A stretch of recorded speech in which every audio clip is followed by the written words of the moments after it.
This is Sg2 Perspectives, a conversation with Sg2 experts and industry thought leaders about the biggest trends in healthcare and what we expect that's going to mean for the future of healthcare delivery. Ask yourself this fundamental question. What type of business are we really in as healthcare providers? As leaders of health systems or hospitals, are we in the health and wellness business? Are we in the sickness business? Or are we in the care coordination business? And I would submit to you that we're in the care coordination business. Hello, and welcome to Sg2 Perspectives. I am your host, Kelly Richard. And today, together with my guest host and lead strategy thought leader at Sg2, Bill Woodson, we have the honor of speaking with John Couris, President and CEO of Tampa General Hospital. Our conversation will be focused on leading an innovative organization and an evolving system of care, along with the challenges of a public health crisis.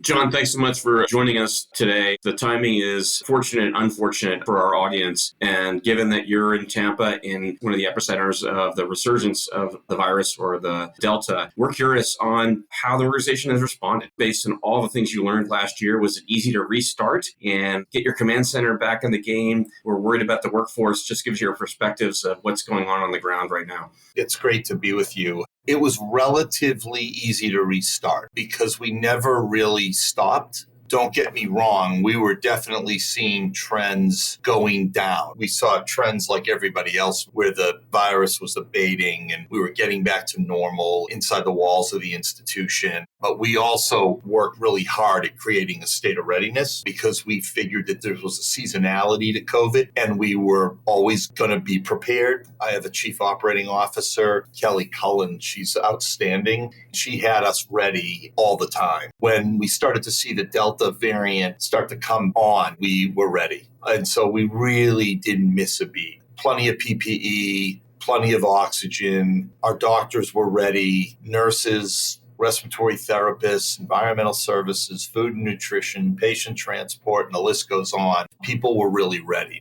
I will tell you, people are tired, they're fatigued, staffing is a bit stretched, and we have more COVID patients than we've had at any point. At the height of the pandemic, prior to this Delta variant surge, we had about 86 patients in the hospital. Today, we have 193. Out of the 193, we currently have 61 in our COVID ICUs. We have about 18 on ventilators, and we have 4 on ECMO. But this is clearly a surge of the unvaccinated. And I'll give you one data point just to prove that. In the last 24 hours, we had 40 COVID admissions. 4 of the 40 were vaccinated, and that has been typical. So if we have a night where we have 30 admissions, we might have 2 or 3 vaccinated patients in that 30. When we look at the data and we see what's coming through our ERs, this is clearly a surge of the unvaccinated. What's also interesting, and this has gotten the general public kind of nervous, I don't think anybody's doing this intentionally. When the media started to see an increase in vaccinated patients getting hospitalized and you started to read about it and hear about it on television, we said, time out, everybody. You have to look at the type of patient that's coming through that's vaccinated, that's being admitted. When our kind of an institution that's heavily on the tertiary, quaternary kind of rare and complex work, we have a disproportionate share of transplant patients, very complicated oncology patients. Those types of patients already have compromised immune systems. They never had a full and robust response to the vaccine in the first place. They then get COVID, no fault of their own, and their immune system's already suppressed. They're the ones ending up in the hospital, in some cases, not in a lot, on ventilators.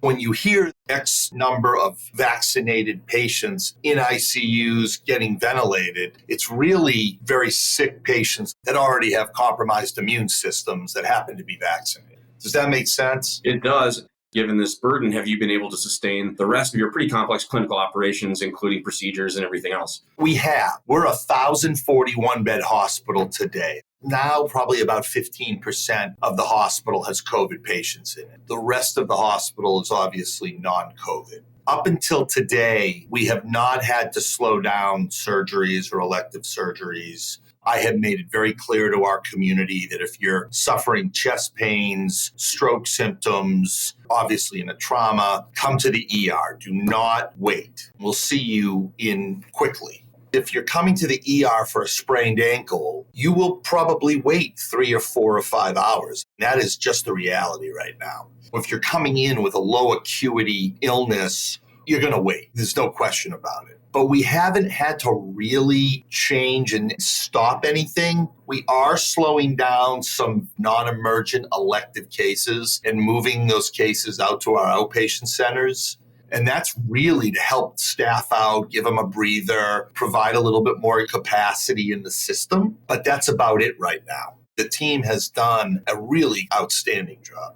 That's inspiring to hear. Sure, yeah. You have a few things going on right now, but we know that TGH's core identity is really tied to innovation in healthcare. Are those things still full speed ahead? Have you had to pause? What we did early on in the pandemic is we bifurcated the organization. A piece of the organization that is focused on the response to COVID. And we have a piece of the organization that is focused on the recovery and the execution of our strategies as an organization. And said very early on, we've got to have a team focused on responding, and that has to be a priority. But at the same time, our service line leaders need to be focused on growing our organization and executing on our strategies. We did slow down a little bit, but we never stopped. We did things in the middle of the pandemic, like we went out to the markets and raised $550 million for our master facilities plan. We did that, and we did that successfully. We broke ground and went vertical on a brand new state-of-the-art acute care rehab hospital a mile away from our main facility. Our main facility sits on 25 acres in the city, about 3 million square feet. It's a big, big campus. We continued to execute on our urgent care strategies, and we've been opening up our urgent care centers, primary care offices. We continue to buy and to consolidate the freestanding medical imaging market. We have 18 freestanding imaging centers today. We just bought an additional 2. We just created a de novo one, a new one. So we'll be up to 21 centers. We're building, but we're being very thoughtful, very strategic. We've pumped the brakes a little bit, but we're continuing to execute on our strategies. So innovation, to your question, it's very much about who we are, and we haven't stopped. And quite frankly, it's how we responded in part to COVID. We were very innovative. I'll give you an example. And our governor was here last week promoting it with us, thankfully, the Regeneron antibody therapy. We were working with Regeneron and Eli Lilly, and we were doing research on monoclonal antibody therapy back before President Trump made it famous. And we were delivering that therapy to people in our community. And we were way out ahead of it through our physician scientists and our collaboration with the University of South Florida and USF Health. We're doing research on that. We stood up clinics almost immediately. We were the first in the state of Florida to deliver that therapy. I would put that into the innovation category. Our attitude was not that we have all the answers as a health system, because we don't, far from it. But our attitude from the beginning of this pandemic was we're going to innovate our way out of it as it relates to the response to the pandemic. We're going to lean in to everything we do, and it's really worked for us. Don't get me wrong. I mean, this has been a tough 16, 17 months. The team has done an outstanding job, and I contribute that to the attitude around innovation, collaboration, really helping us. John, you've spoken frequently and passionately through the years about the system of care, and it's something we're working on how to update the mindset here. You've partially described this in terms of your physical footprint. How do you think about the system of care moving forward, whether it's digital capabilities, the connections across your health system, the workforce, the incentives? What's top of mind for you as you talk about it? So I'm a big believer. I've drank the Kool-Aid. I wear the T-shirt. I'm like the system of care guy. Bill, I've probably been working on that system of care with you and Sg2 for 15 years? Yes. And the reason I love it so much is it works. I mean, it absolutely, hands down, has been an enormous differentiator for me as a leader and for the organizations that I've led. No question. That's a matter of fact. And I could sit here and bore the listeners for an hour, giving you example after example, data point after data point to prove that up. The reality is when you look at the system of care, it is a collection of services. It's a constellation of facilities. I include IT in that. It's apps and it's for our EMR, but it's a collection of stuff organized around the patient, around building a patient-centered system of care.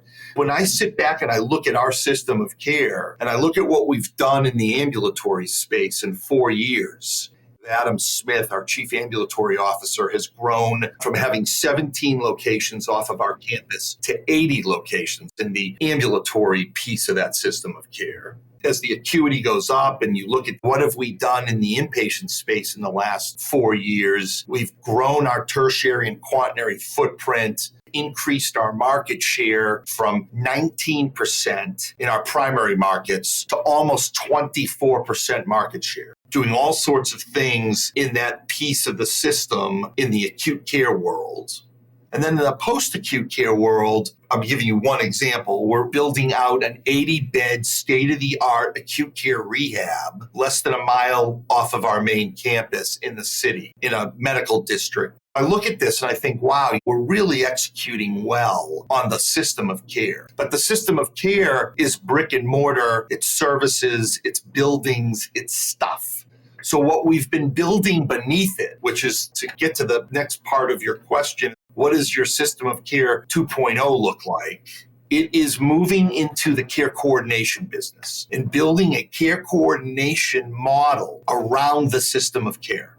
And think about this for just a moment and ask yourself this fundamental question. What type of business are we really in as healthcare providers? As leaders of health systems or hospitals, are we in the health and wellness business? Are we in the sickness business? Or are we in the care coordination business? And I would submit to you that we're in the care coordination business. I think for the last decade or so, we've thought that we were in the health and wellness business. And I think we made a fundamental error in thinking about it that way. People like me, men and women, we went off to conferences. We heard people talk about health and wellness, about how we're no longer in the sickness business. We have to be in the health and wellness business, and that's going to be the path to the promised land. And all of our quality is going to get fixed through that path, and cost is going to go down. And the truth of the matter is, health and wellness is a piece of the care coordination business, and I think we missed it. What we're really in is in the care coordination business. And that, at Tampa General, is the system of care 2.0. It is building a care coordination model around the system of care that will do the following. Drive quality, outcomes, and safety up in a sustainable, reproducible way while driving costs down in a sustainable and reproducible way so we can pass that value on to the consumer and lower healthcare costs. That's the journey we're on. And we think we get there by marrying up the system of care 1.0, which is the constellation of services and buildings and stuff, with your care coordination model, connecting the two, and then driving that value for the consumer, for the payer, the self-insured employer, and most importantly, the patient, the person receiving the care. That's the journey that we're on. That's our next chapter. John, you're supposed to use the term digital transformation. What does that mean for Tampa General Hospital right now? If digital transformation is a fancy way of saying we're going to use IT and systems and apps and all that kind of cool stuff to help enable the consumer to engage the system as like healthcare activists and move them from the passive to the active, then we're all in. And that's what we're doing at TGH. But it's a piece of the care coordination model. It's not the solution itself. And this may raise an eyebrow or two. I don't think that like the solution is an app or somebody's going to come in with this like one IT solution and solve all our problems in healthcare. As much as some people in the IT space would like that to happen, we're too complicated. I'm all in on care coordination. And I will say this, in his memory, Michael Sachs, who was a friend, a mentor, someone who I really looked up to for years, said to me before he passed away, what a loss for our industry. Great person. But we used to have long conversations about this. What kind of business are you really in, John? And he challenged me to say, stop with the whole health and wellness shtick. And if he's listening right now, he'd be saying, it's not working, John, because if the health and wellness strategy was working, wouldn't across the country our quality and our safety and our clinical outcomes be better? Wouldn't the cost of healthcare be more competitive? Wouldn't we be passing that on to the consumer by now? And we're not doing any of that as a country. There are pockets of great examples around the country of people doing spectacular work, and I learn from those health systems every day. But when we look at the work sort of in its totality, the industry is not moving in the direction that we should be moving in. And we as a country have been looking at health and wellness, the social determinants of health, all of these things that are sort of in vogue. Personally, I think Michael was absolutely right. I saw the light before he unfortunately passed away. He had totally convinced me that we are in the care coordination business. And whatever health system figures that out and can execute on that and can scale to that will be wildly successful. It is transformative. That's the system of care 2.0, and I would submit to you maybe even 3.0 as we evolve this. That's the future of the system of care. John, you and your team come out of the last 18 months as different leaders. How do you reflect on how you lead a health system now, moving forward, versus ways you might have done it previously? We're battle weary, but battle tested. And I would say that that goes across the entire industry, across the whole country. I have never been more proud of my team and the people that I call colleagues and team members. But I also have never been more proud of the men and women and the executives across the country. Whether it's through the Vizient networks that I have with all the other academic medical centers where we have shared information throughout the entire pandemic, whether it's sharing information through the Florida Hospital Association or the Florida Safety Net Hospital Association, I've never been more proud of the men and women that make up the leadership of those institutions. I have seen and participated in and watched people do incredible things. The resiliency of the industry, the resiliency of the people in the industry is absolutely outstanding. I have been blown away by that. It's been wonderful to watch. What I've learned, and I haven't had a chance to reflect as much as I'd like to because we're still in it, I've learned that my team can handle a lot. I've learned that they have a huge bandwidth for work. I've got a team of people that basically haven't taken a break for 16 or 17 months now. Don't forget, healthcare is unique. We're an industry that has to care for these people that have COVID, but we're also an industry and a business that thousands of businesses rely on in our own communities. I've got small businesses and medium-sized businesses and fairly large businesses that rely on Tampa General to operate efficiently and effectively and remain financially solvent because all these businesses in my community do business with us. I have to operate as a business in the community to help safeguard the economic prosperity of the community, while at the same time care for thousands of COVID patients. It's kind of a weird place to be if you just sit back and you think about that. What I've learned is the team is resilient. My team is focused. My team is extremely disciplined.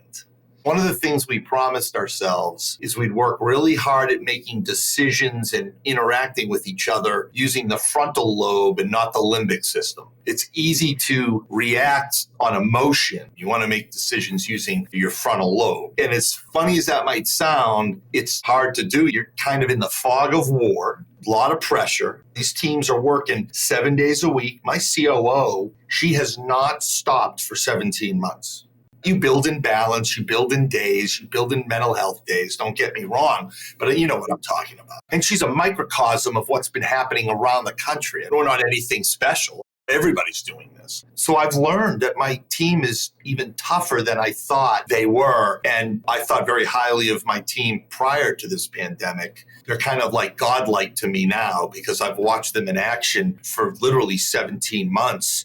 I know I'm gushing over them a little. If the community could see what I see every day, and I see how hard my doctors work, nurses work, the leadership here works, you'd feel really good that you're being taken care of by Tampa General and by all the health systems in the community. One of the things we did, which I thought was really important, is HCA, Advent, Baycare and TGH, we all got together and said, when it comes to this pandemic, our response to the pandemic will transcend competition. We will operate as a virtual system.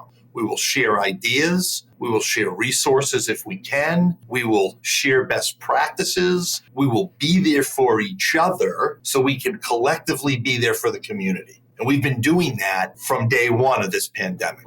John, you've always been passionate as well about partnerships, and you've been adventurous and sought out multiple partnerships, traditional, non-traditional. Is that still your philosophy as a leader?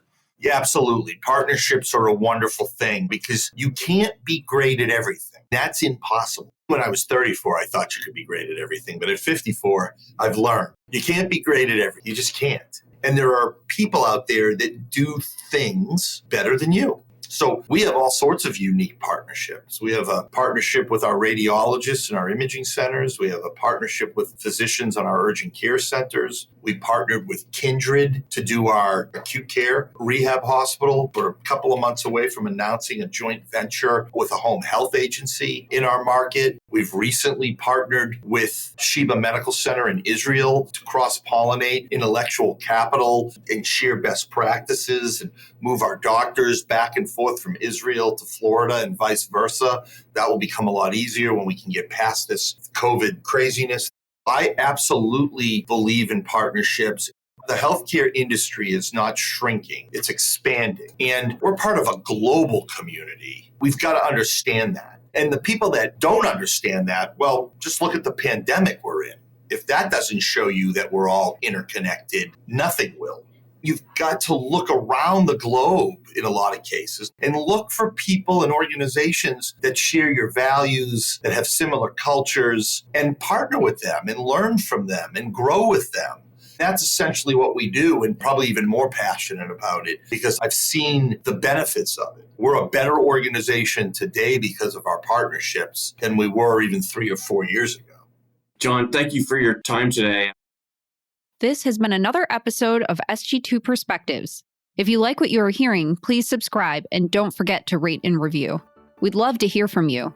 Please connect with us on LinkedIn or Twitter at SG2 Healthcare. You can also reach us via email at sg2perspectives@sg2.com. Reach out and let us know what healthcare trends are most important to you. Please also listen and subscribe to our colleague Dr. Tom Villanueva's Modern Practice podcast on Vizient's Medical Leadership channel. Tom discusses key healthcare trends through the clinical leadership lens. You can find it wherever you listen to podcasts. Thank you for listening.